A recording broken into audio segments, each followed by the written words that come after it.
اللہم صلی علی محمد وعلی آلہ وصحبہ وسلم۔ قربانی کس شخص پر واجب ہے؟ قربانی کس پر واجب ہے، اس کے نصاب کے بارے میں تفصیل سے بتا دیں آصف صاحب کشمیر سے۔ جناب آصف صاحب، قربانی کے نصاب میں 5 چیزیں دیکھی جائیں گی، 5، یہ خوب اچھی طرح دماغ میں بٹھا لیں۔ اور یہ 5 چیزیں کس دن دیکھی جائیں گی؟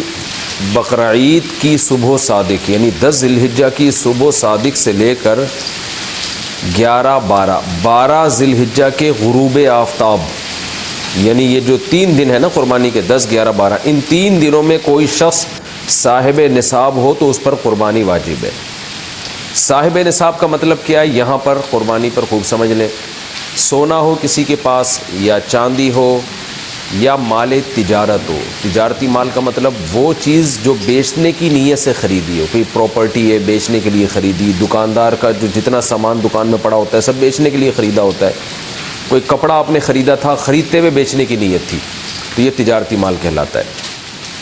چوتھی چیز ہے نقد رقم، کیش، یعنی جو بھی آپ کے پاس بینک میں یا جیب میں جو کیش اماؤنٹ پڑا ہوتا ہے، یہ 4 چیزیں ہو گئی۔ 5ویں چیز ہے ضرورت سے زائد سامان۔ ضرورت سے زائد سامان میں بہت تفصیل ہے، آسان اس کی ایک جو ہم اگر ضبط کر سکتے ہیں تو وہ چیز جو پورے سال بھی استعمال نہ ہوتی ہو، گھریلو چیزوں میں وہ چیزیں جو پورے سال بھی استعمال نہ ہوتی ہو، جیسے کپڑے، کوئی یا برتن ہے، ڈنر سیٹ ہے، پورے سال استعمال نہیں آتا۔ اسی طرح کوئی پراپرٹی پڑی ہوئی ہے جو نہ کرائے پر دی ہے آپ نے اور نہ آپ اس میں رہتے ہیں، وہ پراپرٹی بھی ضرورت سے زائد میں داخل ہے۔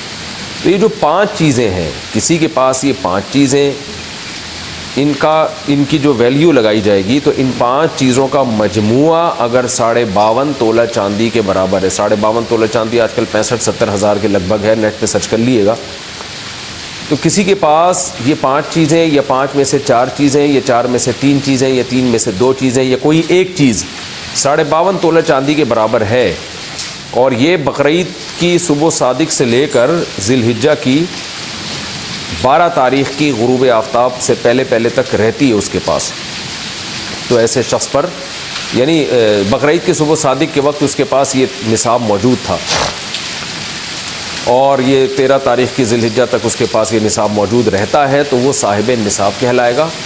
12 تاریخ 10، 11، 12 3 دن، تو وہ صاحب نصاب کہلائے گا اور اس پر قربانی واجب ہے، بشرطے کہ یہ جو 5 چیزیں یا 4 یا 3 یا 2 چیزیں میں نے بتائی ہیں، ان میں سے سب سے پہلے قرضہ مائنس کیا جائے گا، یعنی قرضہ مائنس کر کے 52.5 تولہ چاندی کے برابر بن رہا ہو۔ اسی طرح گیس بجلی کا بل جو ان کے اوپر لازم ہے وہ بھی اس میں سے، یا جو مہینے کا راشن آئے گا وہ بھی مائنس کیا جائے گا، جو گھر کا ضروری راشن ہوتا ہے نا وہ بھی مائنس کیا جائے گا۔ مائنس کرنے کے بعد اگر 52.5 تولہ چاندی کے برابر رقم بچ رہی ہے تو ایسے شخص پر قربانی واجب ہے، چاہے مرد ہو چاہے عورت ہو۔ تو عورت کیسے قربانی کرے گی؟ سونا خواتین کے پاس بہت ہوتا ہے، چاندی ہوتی ہے، چاندی نہیں بھی ہو تو سونے کے نصاب جو ہے اس کے ساتھ اگر 1 روپیہ بھی ہے تو وہ بھی 52.5 تولہ چاندی کی قیمت دیکھی جائے گی اس میں بھی۔ تو عورت کیسے قربانی کرے گی؟ اس کے پاس تو کیش نہیں ہوتے عام طور پہ، تو پورے سال جمع کرے، تھوڑے تھوڑے اپنی جیب خرچی سے بچایا کرے، یا سونا کو بیچ کر کرے۔ البتہ کسی کے پاس صرف سونا ہی ہے اور یعنی باقی 4 چیزوں میں سے کچھ بھی نہیں، 1 روپیہ بھی نہیں ہے، تو پھر 7.5 تولہ سونا جب تک نہیں ہوگا قربانی واجب نہیں ہوگی۔ یعنی سونے کے ساتھ اگر چاندی ہے یا پیسے ہیں یا تجارتی مال یا ضرورت سے زائد سامان ہے، پھر سونے کی ویلیو دیکھی جائے گی، سونے کو نہیں دیکھا جائے گا۔ لیکن اگر صرف سونا ہی ہے تو پھر 7.5 تولے سونے سے کم پہ نہ زکوٰۃ ہوتی ہے نہ قربانی ہوتی ہے۔ تو یہ ہے، تفصیل سے آپ کو بتا دیا۔ تو آپ چاہیں تو اس میں ایک گائے میں حصہ لے لیں، چاہیں تو بکرا لے لیں، چاہیں تو دمبا لے لیں، مرد پر الگ واجب ہے، عورت پر الگ واجب ہے، جو بھی صاحب نصاب ہوتا ہے۔ اللہم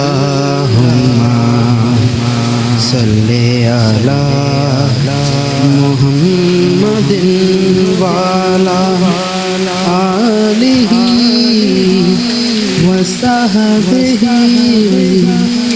وسلم۔